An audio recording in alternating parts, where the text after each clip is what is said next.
Good evening, Ron. Thank Hi. you very much for all three for seminars. Wonderful, thank you. My question is that you said that you had the blood of our Lord examined by the Israelis. That's correct. What was their determination of that? Okay. Now, we won't be able to take second questions. I'm sorry if you're on your second one, please just step out. I love you, but we're running out of time. Real quickly, okay. Dried blood is dead blood. Everybody knows that, all right? They can test the blood of the pharaohs, the mummies of the pharaohs, all right? There's certain things they can do. They cannot get a chromosome count by any method I'm familiar with, all right? Things keep changing. I don't profess to know everything. However, there's no way I know that you can get a chromosome count out of dead blood. You can get a DNA and some other things, but not a chromosome count, all right? That's done by living white blood cells. Now then, first of all, in this analysis, I took the blood into a laboratory in Israel. I asked one of the people I work with in antiquities, where is a good laboratory that does reliable work? And they said, such and such, such and such. I took it.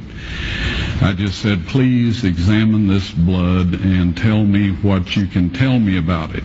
All right? They said, well, look, we're going to reconstitute it. We're going to put it in normal saline and keep it at body temperature for 72 hours with gentle swirling. All right? That's their business. That's great. I said, now I want to be there when you check it out. They said, fine. So I was back.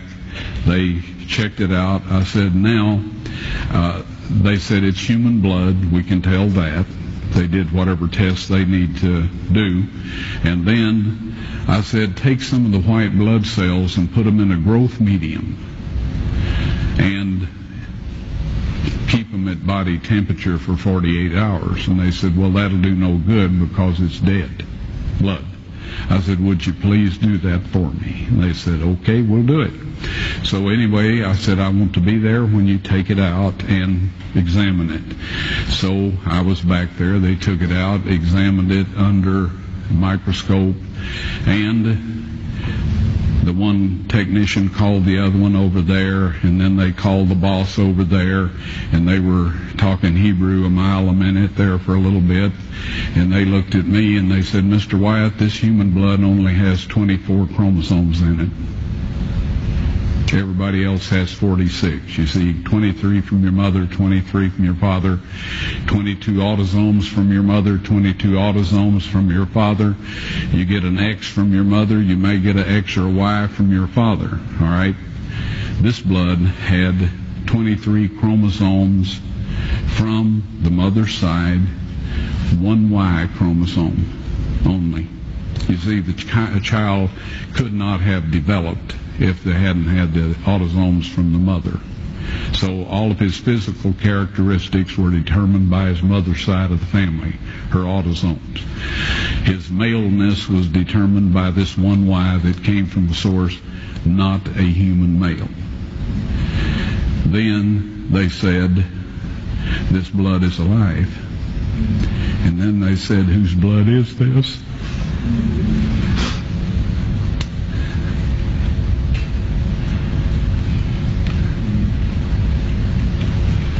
I said, it's the blood of your Messiah.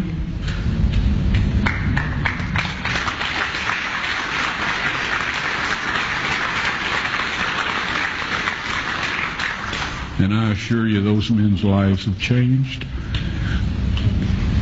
You're welcome.